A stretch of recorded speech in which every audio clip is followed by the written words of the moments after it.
10 7 चढ़ाए ਸੀਗੇ ਤੇ ਮਤਲਬ 3 ਐਕਸਟਰਾ ਚੜਾ ਤੁਸੀਂ ਚਾਹੇ 7 ਦਿਓ ਕੋਈ ਗੱਲ ਨਹੀਂ ਸਾਨੂੰ ਐਕਸਟਰਾ ਦੇ ਦਿਓ एक्स्ट्रा कितना है देना 3 नहीं 13 कितने 13 एक्स्ट्रा देना। नमस्कार, मैं हेमंत मित्तल क्राइम आवाज़ ਦੇ ਇਸ ਪ੍ਰੋਗਰਾਮ ਰੈੱਡ ਐਂਡ ਵਾਈਟ ਦੇ ਵਿੱਚ ਤੁਹਾਡਾ ਬਹੁਤ-ਬਹੁਤ ਸਵਾਗਤ ਹੈ। ਅੱਜ ਅਸੀਂ ਤੁਹਾਡੇ ਲਈ ਜਿਹੜੀ ਖਬਰ ਲੈ ਕੇ ਆਏ ਹਾਂ ਬਹੁਤ ਹੀ ਚਿੰਤਾਜਨਕ ਹੈ। ਪੰਜਾਬ ਦੀ ਨੌਜਵਾਨੀ ਨੂੰ ਲੈ ਕੇ ਇੱਕ ਖਬਰ ਤੁਹਾਨੂੰ ਦੇਖਣੀ ਬਹੁਤ ਜ਼ਰੂਰੀ ਹੈ। ਨਸ਼ਾ ਪੰਜਾਬ ਨੂੰ ਅੰਦਰੋਂ ਅੰਦਰ ਖਾ ਰਿਹਾ ਹੈ। ਹਰ ਰੋਜ਼ ਕੋਈ ਨਾ ਕੋਈ ਨੌਜਵਾਨ ਨਸ਼ੇ ਦੀ ਓਵਰਡੋਜ਼ ਨਾਲ ਮਰ ਰਿਹਾ ਹੈ ਔਰ ਇਸ ਨਸ਼ੇ ਨੂੰ ਠੱਲ ਪਾਉਣ ਦੇ ਲਈ ਪੰਜਾਬ ਸਰਕਾਰ ਵੱਲੋਂ ਉਪਰਾਲਾ ਕੀਤਾ ਗਿਆ। ਜਗ੍ਹਾ ਜਗ੍ਹਾ ਹਰ ਸ਼ਹਿਰ ਪਿੰਡ ਦੇ ਵਿੱਚ ਸਰਕਾਰੀ ਤੇ ਪ੍ਰਾਈਵੇਟ ਨਸ਼ਾ ਛਡਾਊ ਕੇਂਦਰ ਖੋਲ੍ਹੇ ਗਏ। ਸਰਕਾਰੀ ਨਸ਼ਾ ਛਡਾਊ ਕੇਂਦਰਾਂ ਦਾ ਹਾਲ ਵੀ ਤੁਹਾਨੂੰ ਪਹਿਲੇ 2 ਐਪੀਸੋਡ ਦੇ ਵਿੱਚ ਦਿਖਾਇਆ। ਅੱਜ ਅਸੀਂ ਤੁਹਾਡੇ ਲਈ ਲੈ ਕੇ ਆਏ ਹਾਂ ਇੱਕ ਪ੍ਰਾਈਵੇਟ ਨਸ਼ਾ ਛਡਾਊ ਹਸਪਤਾਲ ਦੀ ਕਰਤੂਤ ਤੁਹਾਨੂੰ ਦਿਖਾਉਣ ਜਾ ਰਹੇ ਹਾਂ। ਕਿਸ ਤਰੀਕੇ ਨਾਲ ਸ਼ਾਹਕੋਟ ਦਾ ਇਹ ਅੰਮ੍ਰਿਤ ਹਸਪਤਾਲ ਲੋਕਾਂ ਨੂੰ ਦਵਾਈ ਨੂੰ ਨਸ਼ੇ ਦੀ ਜਗ੍ਹਾ ਵੰਡ ਰਿਹਾ ਹੈ। कितने पत्ते लड़ गए थे ਉਦੋਂ 10 10 लड़ गए थे 7 ਚੜਾਏ ਸੀਗੇ ਤੇ ਮਤਲਬ 3 ਐਕਸਟਰਾ ਚੜਾ ਤੁਸੀਂ ਚਾਹੇ 7 ਦਿਓ ਕੋਈ ਗੱਲ ਨਹੀਂ ਸਾਨੂੰ ਐਕਸਟਰਾ ਦੇ ਦਿਓ एक्स्ट्रा कितना है देना 3 नहीं 13 कितने 13 एक्स्ट्रा देना। ਤੁਹਾਨੂੰ ਦਿਖਾਉਂਦੇ ਆ ਇਹ ਦਵਾਈ ਜੋ ਲੋਕਾਂ ਨੂੰ ਨਸ਼ਾ ਛੱਡਣ ਲਈ ਦਿੱਤੀ ਜਾਂਦੀ ਹੈ। ਇਸ ਨੂੰ ਕਿਵੇਂ ਮਰੀਜ਼ ਨੂੰ ਦੇਣਾ ਹੁੰਦਾ ਹੈ ਔਰ ਕਿੰਨੀ ਦੇਣੀ ਹੁੰਦੀ ਹੈ ਔਰ ਕਿਵੇਂ ਦੇਣੀ ਹੁੰਦੀ ਹੈ, ਇਹ ਸਾਰੀਆਂ ਹਦਾਇਤਾਂ ਪੰਜਾਬ ਸਰਕਾਰ ਵੱਲੋਂ ਜਾਰੀ ਕੀਤੀਆਂ ਹੋਈਆਂ ਨੇ, ਜਿਨ੍ਹਾਂ ਨੂੰ ਛਿੱਕੇ ਟੰਗ ਕੇ ਇਹ ਹਸਪਤਾਲ ਜਾਂ ਇਸ ਦੀ ਮੈਨੇਜਮੈਂਟ ਸਾਰੇ ਕਾਨੂੰਨਾਂ ਨੂੰ ਦਾਅ 'ਤੇ ਰੱਖ ਕੇ ਲੋਕਾਂ ਨੂੰ ਦਵਾਈ ਵੰਡ ਰਹੇ ਨੇ। ਜਿਵੇਂ ਇਹਨਾਂ ਨੂੰ ਕਿਸੇ ਕਾਨੂੰਨ ਦਾ ਕੋਈ ਖੌਫ ਹੀ ਨਾ ਹੋਵੇ ਔਰ ਨਾ ਹੀ ਇਹਨਾਂ ਨੂੰ ਲੋਕਾਂ ਦੀ ਜ਼ਿੰਦਗੀ ਦਾ ਕੋਈ ਫਿਕਰ ਹੈ। ਲੋਕਾਂ ਦੀ ਜ਼ਿੰਦਗੀ ਨਾਲ ਖਿਲਵਾੜ ਕਿਸ ਕਦਰ ਅੰਮ੍ਰਿਤ ਹਸਪਤਾਲ ਦੇ ਵਿੱਚ ਕੀਤਾ ਜਾਂਦਾ ਤੁਹਾਨੂੰ ਇਹਨਾਂ ਤਸਵੀਰਾਂ ਦੇ ਜ਼ਰੀਏ ਸਮਝਾਉਣ ਦੀ ਕੋਸ਼ਿਸ਼ ਕਰਾਂਗੇ। ਤੁਸੀਂ ਮੇਰੇ ਤੋਂ ਪੂਰੇ ਮਹੀਨੇ ਦੀ ਦਵਾਈ ਲੈ ਕੇ ਗਏ ਨਾ। ਹਾਂਜੀ, ਕਾਰਨ ਸੁਣੋ, ਜਦੋਂ ਅਸੀਂ ਮੈਂ ਕੱਲ੍ਹ ਵੀ ਮੁੜ ਕੇ ਗਿਆ, ਕੱਲ੍ਹ ਸੰਡੇ ਸੀ, ਸਾਨੂੰ ਬਹੁਤ ਦਿੱਕਤ ਹੁੰਦੀ ਹੈ। ਉਦੋਂ ਵੀ ਸਾਨੂੰ ਐਮਰਜੈਂਸੀ 'ਚ ਲੈਣੀ ਪਈ ਮੋਗੇ ਤੋਂ, ਅਦਰਵਾਈਜ਼ ਨਹੀਂ ਸਾਨੂੰ ਕੀ ਲੋੜ ਹੈ ਯਾਰ 1000-2000 ਰੁਪਏ ਤੇਲ ਫੂਕ ਕੇ ਆਉਣਾ। ਆਹੀ ਕਾਰਨ ਹੋਰ ਕੋਈ ਗੱਲ ਨਹੀਂ। ਪਰ ਦੂਸਰੀ ਗੱਲ, ਤੁਹਾਡੀ ਦਵਾਈ ਹੈ ਜਿਹੜੀ ਉਹ ਵਧੀਆ ਉੱਥੋਂ ਲਿੱਤੀ, ਉਹ ਸਾਡੀ ਸਾਨੂੰ ਅੱਧੀ ਤਾਂ ਉੱਦਾਂ ਹੀ ਵੇਸਟ ਹੋਈ। ਆਹ ਦੇਖ ਲਓ, ਮੈਂ ਤੁਹਾਨੂੰ ਹੁਣ ਵੀ ਦਿਖਾ ਸਕਦਾ ਵੀ ਆਹ ਨਹੀਂ ਹੈਗੀ ਆ, ਆਹ ਵੇਸਟ ਹੈ, ਅਸੀਂ ਖਾਂਦੇ ਨਹੀਂ। ਹੁਣ ਮੈਨੂੰ ਪਤਾ ਜਿਹੜੇ ਇੱਕ ਵਾਰੀ ਸਾਡੀ ਮੈਡੀਸਨ ਤੇ ਲੱਗ ਗਿਆ ਹੁਣ ਇਹ ਸਹੀ ਬੈਠ ਆਹ ਦਿੱਕਤ ਆ ਕੋਈ ਹੋਰ ਨਹੀਂ ਕੋਈ ਗੱਲ। ਇਹ ਹਨ ਅੰਮ੍ਰਿਤ ਹਸਪਤਾਲ ਦੇ ਮੈਨੇਜਰ ਸਾਹਿਬ ਜਿਹੜੇ ਕਹਿ ਰਹੇ ਨੇ ਕਿ ਪਹਿਲਾਂ ਤੁਹਾਨੂੰ ਅਸੀਂ 1 ਮਹੀਨੇ ਦਾ ਸਟਾਕ ਦਿੱਤਾ ਸੀ ਜਿਹੜਾ ਕਿ ਸਰਾਸਰ ਗੈਰ ਕਾਨੂੰਨੀ ਹੈ ਔਰ ਨਾਲ ਇਹ ਵੀ ਕਹਿ ਰਹੇ ਹਨ ਕਿ ਜਿਹੜਾ ਇੱਕ ਵਾਰੀ ਸਾਡੀ ਦਵਾਈ ਤੇ ਲੱਗ ਜਾਂਦਾ ਹੈ ਫਿਰ ਉਸ ਨੂੰ ਕੋਈ ਹੋਰ ਦਵਾਈ ਨਹੀਂ ਲੱਗਦੀ। ਇਸ ਤਰੀਕੇ ਨਾਲ ਇਹ ਲੋਕਾਂ ਨੂੰ ਇਸ ਦਵਾਈ ਨੂੰ ਨਸ਼ੇ ਦੀ ਤਰ੍ਹਾਂ ਲੈਣ ਲਈ ਉਤਸ਼ਾਹਿਤ ਕਰ ਰਹੇ ਨੇ ਜੋ ਕਿ ਸਰਾਸਰ ਗੈਰ ਕਾਨੂੰਨੀ ਹੈ।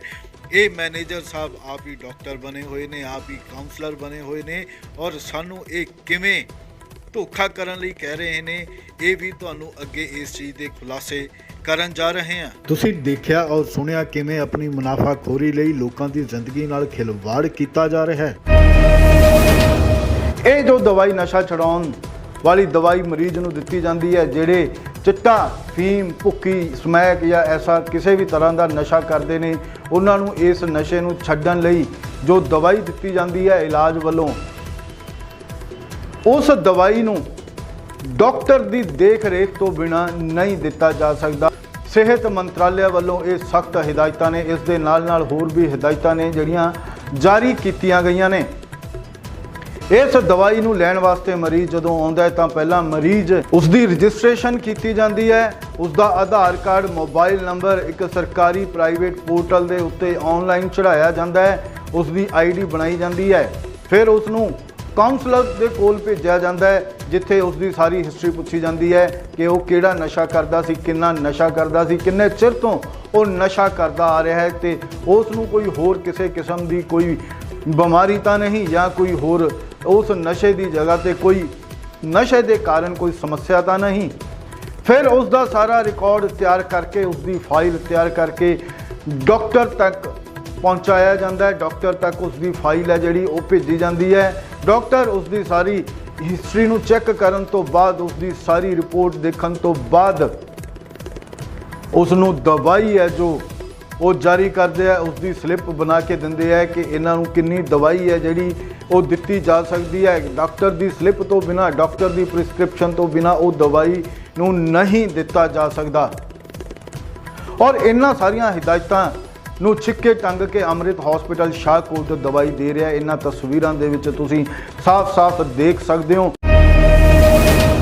ਨੈਕਸਟ ਟਾਈਮ ਤੋਂ ਤੁਸੀਂ ਜਦੋਂ ਵੀ ਆਉਣਾ ਵਾ ਮੈਨੂੰ ਮਤਲਬ ਮਾਰਨਿੰਗ ਇੱਕ ਵਾਰੀ ਦੱਸ ਦਿਓ ਵੀ ਹਾਂ ਮੈਂ ਆਉਣਾ ਵਾ। ਮੈਨੂੰ ਤੁਸੀਂ ਭਾਵੇਂ 20 ਕਹਿ ਦਿਓ ਭਾਵੇਂ 15 ਕਹਿ ਦਿਓ, ਉਨੇ ਬੱਤਿਆਂ ਦਾ ਤੁਹਾਡੀ ਅਰੇਂਜਮੈਂਟ ਕਰਕੇ ਚਲ ਆਪਣੇ ਹਿਸਾਬ ਨਾਲ ਆਪਣੀ ਜ਼ਿੰਮੇਵਾਰੀ ਤੇ ਲੈ ਲਓ। ਮੈਂ ਦੇਖ ਕੇ ਇਹਨਾਂ ਨੂੰ 12 ਬੱਤੇ ਲਾ ਕੇ ਸ਼ਾਹਕੋਟ ਦੇ ਅੰਮ੍ਰਿਤ ਹਸਪੀਟਲ ਦੇ ਮੈਨੇਜਰ ਸਾਹਿਬ ਮਿਸਟਰ ਮਨਪ੍ਰੀਤ ਸਿੰਘ ਨੂੰ ਤੁਸੀਂ ਸੁਣਿਆ, ਉਹ ਕਹਿ ਰਹੇ ਨੇ ਅਗਲੀ ਵਾਰ ਤੁਸੀਂ ਆਉਣ ਤੋਂ ਪਹਿਲਾਂ ਦੱਸ ਦੇਣਾ, ਫਿਰ ਚਾਹੇ 15 ਜਾਂ 20 ਪੱਤੇ ਤੁਸੀਂ ਲੈ ਕੇ ਜਾ ਸਕਦੇ ਹੋ। ਇਹਨਾਂ ਨੂੰ ਵੀ ਪਤਾ ਹੈ ਵੀ ਇਹ ਗੈਰ ਕਾਨੂੰਨੀ ਨੇ ਔਰ ਇਹ ਕਹਿ ਰਹੇ ਨੇ ਵੀ ਅਸੀਂ ਤੁਹਾਡੇ ਲਈ ਅਰੇਂਜ ਕਰ ਦੇਵਾਂਗੇ। ਔਰ ਨਾਲ ਹੀ ਸਾਨੂੰ ਇਹ ਵੀ ਦੱਸ ਰਹੇ ਨੇ ਕਿ ਇਹ ਆਪਣੀ ਗਲਤੀ ਦੇ ਉੱਤੇ ਕਿਵੇਂ ਪਰਦਾ ਪਾਉਂਦੇ ਨੇ, ਕਿਵੇਂ ਸਰਕਾਰ ਨੂੰ ਬੇਵਕੂਫ ਬਣਾਇਆ ਜਾਂਦਾ ਹੈ। ਹੋਰ ਕਿਸੇ ਦੇ ਵੀ ਆਧਾਰ ਕਾਰਡ ਲੈ ਕੇ ਆਉਣ ਲਈ ਕਿਹਾ ਗਿਆ ਹੈ ਤਾਂ ਕਿ ਇਹ ਉਹ ਜਿਹੜੀ ਫालतू ਦਵਾਈ ਦਿੱਤੀ ਜਾਂਦੀ ਹੈ, ਜਿਸ ਦੀ ਕਾਲਾ ਬਾਜ਼ਾਰੀ ਕੀਤੀ ਜਾਂਦੀ ਹੈ, ਉਸ ਦਵਾਈ ਨੂੰ ਕਿਸੇ ਹੋਰ ਦੇ ਨਾਮ ਤੇ ਚੜਾਇਆ ਜਾ ਸਕੇ। ਇਸ ਦਾ ਖੁਲਾਸਾ ਕਰਨ ਲਈ ਇਸ ਹਸਪਤਾਲ ਦੇ ਖਿਲਾਫ ਮਿਲੀਆਂ ਸ਼ਿਕਾਇਤਾਂ ਤੋਂ ਬਾਅਦ ਜਦੋਂ ਅਸੀਂ ਉਹਨਾਂ ਸ਼ਿਕਾਇਤਾਂ ਨੂੰ ਪੁਖਤਾ ਕਰਨ ਦੇ ਲਈ ਇਸ ਹਸਪਤਾਲ ਦੇ ਵਿੱਚ ਪਹੁੰਚੇ, ਆਪ ਇਹਨਾਂ ਦੇ ਗ੍ਰਾਹਕ ਬਣ ਕੇ, ਮਰੀਜ਼ ਬਣ ਕੇ ਜਦੋਂ ਪਹੁੰਚੇ ਤਾਂ ਉੱਥੇ ਦੇਖਿਆ ਉਹ ਸ਼ਿਕਾਇਤਾਂ ਪੁਖਤਾ ਪਾਈਆਂ ਗਈਆਂ। ਇਹ ਲੋਕਾਂ ਨੂੰ ਬਿਨਾਂ ਡਾਕਟਰ ਨਾਲ ਮਿਲਾਏ, ਬਿਨਾਂ ਕਾਉਂਸਲਿੰਗ ਕੀਤੇ ਉਹਨਾਂ ਨੂੰ ਦਵਾਈ ਹੈ ਜਿਹੜੀ ਉਹ ਵੰਡੀ ਜਾ ਰਹੀ ਸੀ। ਇਹਨਾਂ ਤਸਵੀਰਾਂ ਦੇ ਵਿੱਚ ਆਪਾਂ ਸਾਫ਼-ਸਾਫ਼ ਦੇਖ ਸਕਦੇ ਹਾਂ। ਸ਼ਾਹਕੋਟ ਦੇ ਅੰਮ੍ਰਿਤ ਹਸਪੀਟਲ ਦੇ ਮੈਨੇਜਰ ਸਾਹਿਬ ਦੇ ਕਹਿਣ ਤੋਂ ਬਾਅਦ ਸਾਨੂੰ ਦਵਾਈ ਲੈਣ ਲਈ ਇੱਕ ਹੋਰ ਅਲੱਗ ਕੈਬਨ ਦੇ ਵਿੱਚ ਭੇਜ ਦਿੱਤਾ ਜਾਂਦਾ ਹੈ, ਜਿੱਥੇ ਮੈਡਮ ਬੈਠੇ ਦਵਾਈ ਵੰਡ ਰਹੇ ਸਨ। ਉਹ ਸਾਨੂੰ 19 ਪੱਤੇ ਦਵਾਈ ਦੇ ਕੇ ਸਾਡੇ ਕੋਲੋਂ ਪੈਸੇ ਲੈ ਲੈਂਦੇ ਨੇ ਔਰ ਨਾ ਹੀ ਸਾਨੂੰ ਇਹਨਾਂ ਤਸਵੀਰਾਂ ਦੇ ਵਿੱਚ ਦੇਖਿਆ ਜਾ ਸਕਦਾ ਹੈ, ਨਾ ਤਾਂ ਕਿਸੇ ਡਾਕਟਰ ਨਾਲ ਮਿਲਾਇਆ ਗਿਆ ਔਰ ਨਾ ਹੀ ਕਿਸੇ ਕਾਉਂਸਲਰ ਨਾਲ ਮਿਲਾਇਆ ਗਿਆ। ਔਰ ਸਭ ਤੋਂ ਵੱਡੀ ਗੱਲ ਇਹ ਹੈ ਕਿ ਜਿਸ ਇਨਸਾਨ ਦੇ ਨਾਮ ਤੇ ਦਵਾਈ ਦਿੱਤੀ ਗਈ ਉਹ ਮਹਿਜ 18 ਸਾਲ ਦਾ ਇੱਕ ਬੱਚਾ ਹੈ, ਜੋ ਹੁਣੇ ਜਵਾਨੀ ਦੇ ਵਿੱਚ ਕਦਮ ਰੱਖ ਰਿਹਾ ਹੈ। ਬਿਨਾਂ ਕਿਸੇ ਜਾਂਚ ਪੜਤਾਲ ਤੋਂ, ਬਿਨਾਂ ਕਿਸੇ ਮੈਡੀਕਲ ਟੈਸਟ ਤੋਂ ਉਸ ਨੂੰ ਦਵਾਈ ਇਹਨਾਂ ਲੋਕਾਂ ਨੇ ਇਦਾਂ ਹੀ ਬਿਨਾਂ ਡਾਕਟਰ ਤੋਂ ਦੇ ਦਿੱਤੀ ਔਰ ਅਕਸਰ ਇੱਥੇ ਇਸੇ ਤਰੀਕੇ ਨਾਲ ਹੀ ਦਵਾਈ ਵੰਡੀ ਜਾਂਦੀ ਹੈ। 12 ਪੱਤੇ ਦੇਣੇ ਨਾ, 12 ਹਫ਼ਤੇ ਬਾਕੀ ਜਿਹੜੇ 19 ਪੱਤੇ ਬਣਦੇ ਤੁਹਾਡੇ, 7 ਪੱਤੇ ਡਾਇਟ ਤੇ ਬਣਦੇ ਕਾਰਡ 4750।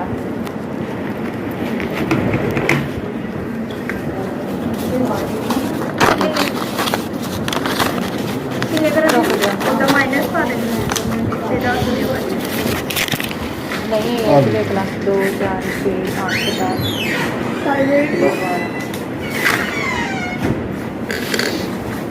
ਹੁਣ ਤਾਂ ਜੀ ਆਪਦੇ ਰਿਸਕ ਲੈ ਜਿਓ, ਤੁਹਾਨੂੰ ਧਿਆਨ ਨਾਲ ਜੀ ਕਿੰਨੇ ਬੱਚੇ ਟੈਨਸ਼ਨ ਨਾ ਅਸੀਂ ਖਾਂਦੇ ਯਾਰ, ਸਾਨੂੰ ਸਾਡੀ ਵੱਧ ਟੈਨਸ਼ਨ ਹੁੰਦੀ ਹੈ। ਇੱਕ ਇਹ ਵੀ ਮਿਲ ਨਹੀਂ ਨਹੀਂ ਭਾਜੀ ਠੀਕ ਹੈ, ਤੁਹਾਡੀ ਬਣਦੀ ਆ, ਬਹੁਤ ਮੰਨਦੇ ਆ ਇਸ ਗੱਲ ਨੂੰ।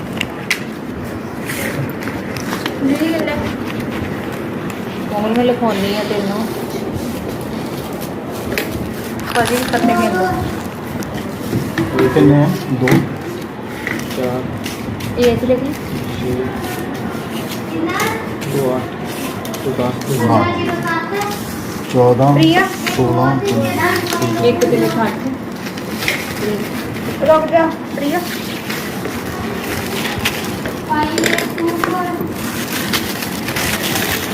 एक हाई तक खा दे, एक 4 खा दे, 4 पाना कोई एक तो खा दे 4 बार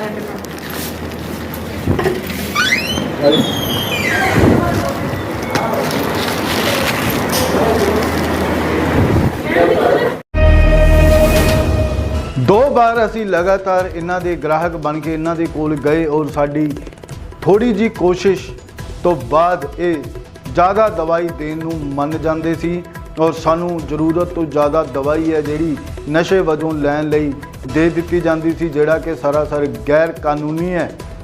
ਔਰ ਜਦੋਂ ਤੀਸਰੀ ਵਾਰ ਅਸੀਂ ਹੁਣ ਇਹਨਾਂ ਦੇ ਹਸਪਤਾਲ ਦੇ ਵਿੱਚ ਗਏ ਤਾਂ ਇਹਨਾਂ ਨੂੰ ਭਿਣਕ ਪੈਂਦੇ ਹੀ ਇਹਨਾਂ ਨੇ ਦਵਾਈ ਦੇਣ ਤੋਂ ਸਾਫ਼ ਇਨਕਾਰ ਕਰ ਦਿੱਤਾ।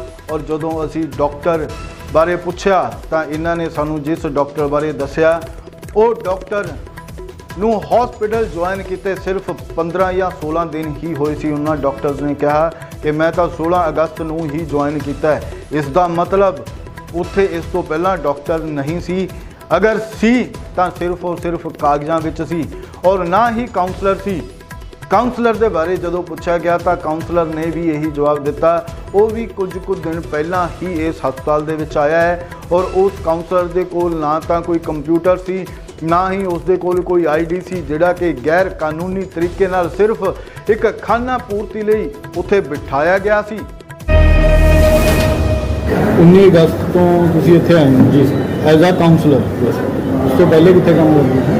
ਅੱਛਾ, ਮਤਲਬ ਪਹਿਲਾਂ ਇੱਥੇ ਜੁਆਇਨ ਕੀਤਾ as a councillor. As a councillor ਇੱਥੇ ਤੁਹਾਡੇ ਤੋਂ ਪਹਿਲਾਂ ਇੱਥੇ ਕੌਣ ਸੀਗਾ?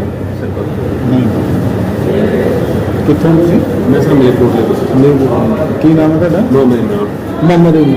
ਜੀ ਸਰ। ਮੁਹੰਮਦ ਸਾਹਿਬ, ਤੁਸੀਂ 19 ਤਰੀਕ ਤੋਂ ਇੱਥੇ ਆਏ ਹੋ ਔਰ ਕਿੰਨੇ ਪੇਸ਼ੈਂਟਸ ਨੂੰ ਤੁਸੀਂ ਡੇਲੀ ਕਾਉਂਸਲ ਕਰਦੇ ਹੋ? ਸਰ ਡਿਪੈਂਡ ਕਰਦਾ ਜੀ ਇਹ ਪੇਸ਼ੈਂਟ ਦੀ ਸਟੈਂਸ ਤੇ। ਅਸਲ ਪਤਾ ਕੀ ਹੈ ਸਰ, ਕਾਉਂਸਲਿੰਗ ਇੱਦਾਂ ਨਹੀਂ ਹੈ ਕਿ ਤੁਸੀਂ ਇੱਕ ਦੀ ਕਰ ਲਓ। ਜਿਹੜਾ ਪੇਸ਼ੈਂਟ ਵਿਲਿੰਗ ਆ ਉਹ ਵੀ ਕਰਨੀ ਪੈਂਦੀ ਹੈ। ਉਹ ਪੇਸ਼ੈਂਟ ਤਾਂ ਹਰ ਇੱਕ ਨੂੰ ਕਹਿੰਦੇ, ਹਰ ਇੱਕ ਨੂੰ ਨਹੀਂ ਕਿਸੇ ਨੂੰ ਕਾਉਂਸਲਿੰਗ ਕਰਵਾ ਲਓ। ਬਟ ਕਈ ਵਾਰ ਪੇਸ਼ੈਂਟ ਇੱਦਾਂ ਹੁੰਦੇ ਨੇ ਸਰ, ਆਲਾ ਕੋਲ ਛੱਡੋ ਜੀ ਕੀ ਕਰਾਉਣਾ, ਕਿੱਥੇ ਦਿਮਾਗ ਪੂਰੀ ਕਰਾਂਗੇ, ਉਹ ਤਾਂ ਚਲੇ ਜਾਂਦੇ ਆ। ਮਤਲਬ ਜਿਹੜਾ ਵਿਲਿੰਗ ਵੈਸੇ ਇਹ ਤਾਂ ਹੈ ਤਾਂ ਰੂਲ ਹੀ ਨਾ ਵੀ ਕਾਉਂਸਲਿੰਗ ਤਾਂ ਜ਼ਰੂਰੀ ਹੈ। ਇਹ ਸਰ ਜ਼ਰੂਰੀ ਹੈ ਕਾਉਂਸਲਿੰਗ, ਬਟ ਜਿਸ ਤੱਕ ਨਾਲ ਕਿਸੇ ਨੂੰ ਨਹੀਂ ਬਿਠਾ ਸਕਦੇ, ਇਹ ਵੀ ਰੂਲ ਹੈ। ਤੁਹਾਡੇ ਕੋਲ ਇੱਕ ਮਤਲਬ ਸਿਸਟਮ ਹੈ ਨਹੀਂ, ਆਈਡੀ ਹੈ ਨਹੀਂ ਕਾਉਂਸਲਿੰਗ ਵਾਲੀ? ਸਰ ਆਈਡੀ ਕਾਰਡ ਮੈਂ ਮਤਲਬ ਨਹੀਂ ਆਈਡੀ ਕਾਰਡ ਨਹੀਂ, ਕੰਪਿਊਟਰ ਵਾਲੀ ਆਈਡੀ ਜਿਹਦੇ ਵਿੱਚ ਤੁਸੀਂ ਪੰਚ ਕਰਦੇ ਹੋ ਵੀ ਮੈਂ ਇਸ ਪੇਸ਼ੈਂਟ ਦੀ ਕਾਉਂਸਲਿੰਗ ਕਰਤੀ। ਸਰ ਮੈਂ ਰਜਿਸਟਰ ਦੇ ਕਰਦਾ। ਅੱਛਾ, ਰਜਿਸਟਰ ਕੀ ਕਰ? ਜੀ ਸਰ। ਉਸ ਨੂੰ ਮਹੀਨੇ ਬਾਅਦ ਅਕਾਊਂਟ ਜਾਂਦਾ ਤੇ ਉਹ ਮਹੀਨੇ ਦੇ ਬਾਅਦ ਜਿਹੜਾ ਗੇਮਸ ਦੇ ਵਿੱਚ ਜਾਂਦਾ ਉਹ ਅਕਾਊਂਟ ਮੈਂ ਸਰਕਾਰ ਉਹ ਬਾਅਦ ਵਿੱਚ। ਇਹਨਾਂ ਸਾਰੀਆਂ ਗੱਲਾਂ ਤੋਂ ਬਾਅਦ ਜਦੋਂ ਉੱਥੋਂ ਦੇ ਮੈਨੇਜਰ ਨਾਲ ਗੱਲ ਕੀਤੀ ਤਾਂ ਉਹਨਾਂ ਕੋਲ ਕਿਸੇ ਵੀ ਗੱਲ ਦਾ ਜਵਾਬ ਨਹੀਂ ਸੀ। ਫਿਰ ਉਹਨਾਂ ਨੇ ਆਪਣੇ ਮਾਲਕ ਨਾਲ ਗੱਲ ਕੀਤੀ, ਜਿਹੜੇ ਸਾਨੂੰ ਮਿਲਣ ਤੋਂ ਇਹ ਕਹਿ ਕੇ ਟਾਲਾ ਵੱਟ ਗਏ ਕਿ ਉਹ ਆਪਣੇ ਏਰੀਏ ਤੋਂ ਬਾਹਰ ਹਨ, ਉਹ ਕੱਲ ਜਾਂ ਕਿਸੇ ਹੋਰ ਦਿਨ ਮਿਲ ਸਕਦੇ ਹਨ। ਨਹੀਂ ਯਾਰ, ਪਾੜਿਆ ਕਿਉਂ? ਤੁਸੀਂ ਕੀ ਮਤਲਬ ਕਿਉਂ ਪਾੜਿਆ? ਮੈਂ ਕਿਹਾ ਸੀ ਨਾ ਵੀ ਹਜੇ ਮੈਡੀਸਨ ਨਹੀਂ ਲੈਣੀ, ਤੁਸੀਂ ਕਿਉਂ ਪਾੜਿਆ ਯਾਰ? ਉਹ ਅਸੀਂ ਨਵਾਂ ਬਣਾਇਆ ਨਾ तो बॉस मैं तो कही नहीं थी नवा बनाने ना यार। वो तो हम सब पेशेंट के लिए बना सर बनाते हैं ना तो पुराना आप फाड़ोगे ना, थोड़ी पुराना इसके साथ अटैच करोगे, आप उसको डिस्ट्रॉय थोड़ी ना करोगे। हमारे पास ये रिकॉर्ड है सर वो तो आपके पास है ना, अब मैं आप मुझे ये फाइल थोड़ी ना देंगे, नहीं देंगे ना, तो मेरे पास तो यही रहेगा ना, तो मुझे फिर पुराना भी तो मेरा रिकॉर्ड चाहिए ना, कहाँ पे है वो? हर मंथ रिकॉर्ड चाहिए। सर वो आप करते हैं, आई कैन अंडरस्टैंड, वो मैं आपकी बात समझ गया, लेकिन मैं तो ये पूछना चाहता हूँ कि आपने पुराना कार्ड डिस्ट्रॉय क्यों नहीं किया, सॉरी क्यों किया? जब आप गलत काम कोई करते नहीं है तो पुराना क्यों डिस्ट्रॉय किया आपने? चलो कर दिया तो मुझे वो डिस्ट्रॉयड कार्ड चाहिए मुझे एज पर हेल्थ डिपार्टमेंट, ठीक है, अकॉर्डिंग टू हेल्थ मिनिस्ट्री।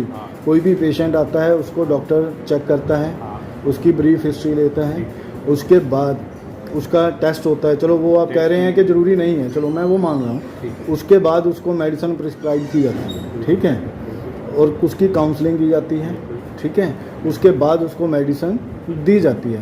तो यहाँ पे तो ऐसा कुछ भी नहीं हुआ। क्यों नहीं हुआ ना? पेशेंट्स को नहीं होता, न्यू पेशेंट्स को। हाँ तो मैं न्यू पेशेंट की ही बात कर रहा हूँ सर। पेशेंट कहाँ आया? हाँ तो ये न्यू पेशेंट नहीं है, ये फॉलो सर कभी तो न्यू पेशेंट था ना, ये आज से 1 महीना पहले। तो 1 महीने पहले के लिए तो मैं सर मैं तो यही कह रहा हूँ, 1 महीना पहले तो ये न्यू पेशेंट था ना, तो 1 महीना पहले तो रूल्स एंड रेगुलेशन चेंज नहीं हुई ना, तो मैं वही बात कर रहा हूँ। 1 महीने पहले का क्या हुआ मुझे नहीं पता। आपको नहीं पता ना, ठीक है, तो मेरा बेटा वो डिस्ट्रॉयड कार वो ला के कहाँ फटा हुआ है, कोई गल नहीं, मैंने लिया कभी पता नहीं चाहिए ਕਿਹੜਾ ਭਾਜੀ ਉਹ ਕਾਰਡ ਤਾਂ ਸਾਡੇ ਹਸਪੀਟਲ ਦਾ ਹੀ ਸਰ ਤੁਸੀਂ ਸਾਨੂੰ ਦਿੰਦੇ ਹੋ ਨਾ ਪੇਸ਼ੈਂਟ ਲਈ ਹੈ ਨਾ, ਜਾਂ ਤਾਂ ਤੁਹਾਡਾ ਕੋਈ ਡਾਕੂਮੈਂਟ ਰੱਖਿਆ ਤੁਸੀਂ ਬੌਸ ਤੁਸੀਂ ਪੇਸ਼ੈਂਟ ਨੂੰ ਇਹ ਦਿੰਦੇ ਹੋ ਨਾ ਓਪੀਡੀ ਸਲਿੱਪ, ਹਾਂਜੀ ਹੈ ਨਾ, ਉਹ ਕਾਹਦੇ ਵਾਸਤੇ ਦਿੰਦੇ ਹੋ? ਓਪੀਡੀ ਸਲਿੱਪ ਦਿੱਤੀ ਤਾਂ ਹੈਗੀ ਕੱਲ ਹੈ। ਕਿਸ ਵਾਸਤੇ ਦੇਣੇ ਆਪਾਂ ਵੀ ਪੇਸ਼ੈਂਟ ਦਾ ਰਿਕਾਰਡ ਹੈ ਨਾ ਇਹਦੇ ਤੇ Record ਸਾਡੇ ਵੀ ਲਈ ਇਹਦੇ ਹੋਣਾ ਤੋਂ ਭਾਜੀ। ਸਰ ਮੇਰੇ ਲਈ ਤਾਂ ਰਿਕਾਰਡ ਚਾਹੀਦਾ ਨਾ ਨਹੀਂ, ਤੁਸੀਂ आपको- ਮੇਰੀ ਪਰਚੀ ਕਿਉਂ ਫੜੀ ਹੈ यार ਮੈਨੂੰ वो चाहिए है आपको रिकॉर्ड सिर्फ इसलिए चाहिए होता है कि अगर आप बाहर की दवाई लेके हाँ जा तो सर रहे हो, मुझे चाहिए तो ना अगर आप बाहर लेके दवाई जा रहे हो तो बिना कार्ड के आप दवाई कैरी नहीं कर सकते। बिल्कुल नहीं कर सकते तो उस चीज़ के लिए हम patient सर को मैं समझ गया आप दे देते हैं तो मुझे मेरा पुराना वाला चाहिए ना वो क्यों खड़ा आपने जो क्यों कर दिया वो पूरा फिल नहीं हुआ था आपने क्यों किया वो हमारी मर्जी है डिस्पोज कि हम उसको फिल करें ना कि सर हम उसका हर कुछ month- कुछ तो उसका प्रोटोकॉल तो होगा ना कोई अब मतलब आप अपनी स्टेशनरी को ऐसे ही डिस्ट्रॉय कर देते हैं हम हर मंथ नया कार्ड देते हैं patient को। वो ठीक है जब वो भर जाता है तो आप नया कार्ड दे देते हैं हम हर मंथ चेंज करते हैं कार्ड। मतलब भरा हो चाहे ना भरा हो ठीक है कोई बात नहीं आप मुझे वो मेरा फटा हुआ कार्ड दे दो मुझे उससे कोई ऑब्जेक्शन नहीं है आपने फाड़ दिया कोई बात नहीं वो आपका राइट था मैं उसको लेके भी नहीं जाऊंगा आई वांट द क्लिक ठीक, कोई बात नहीं देख ਨਹੀਂ ਦੇ ਦਿੰਦੇ ਆ ਦੇ ਦਿਓ ਭਾਜੀ ਫਿਰ। हाँ लो लो ਸ਼ਾਹਕੋਟ ਦਾ ਅੰਮ੍ਰਿਤ ਹਸਪੀਟਲ ਉਸ ਵੇਲੇ ਵੱਡੇ ਸਵਾਲਾਂ ਦੇ ਘੇਰੇ ਦੇ ਵਿੱਚ ਆਉਂਦਾ ਨਜ਼ਰ ਆਇਆ ਜਦੋਂ ਉਸਨੇ ਸਾਡੇ ਪੁਰਾਣੇ ਰਿਕਾਰਡ ਨੂੰ ਫਾੜਨ ਦੀ ਕੋਸ਼ਿਸ਼ ਕੀਤੀ ਔਰ ਸਾਨੂੰ ਇਹ ਜਤਾਇਆ ਗਿਆ ਕਿ ਤੁਹਾਡਾ ਰਿਕਾਰਡ ਹੈ ਜਿਹੜਾ ਉਹ ਪੁਰਾਣਾ ਫਾੜ ਦਿੱਤਾ ਗਿਆ, ਜਿਹੜਾ ਕਿ ਰਿਕਾਰਡ ਫਾੜਨਾ ਸਿੱਧਾ ਇੱਕ ਵੱਡਾ ਜੁਰਮ ਹੈ।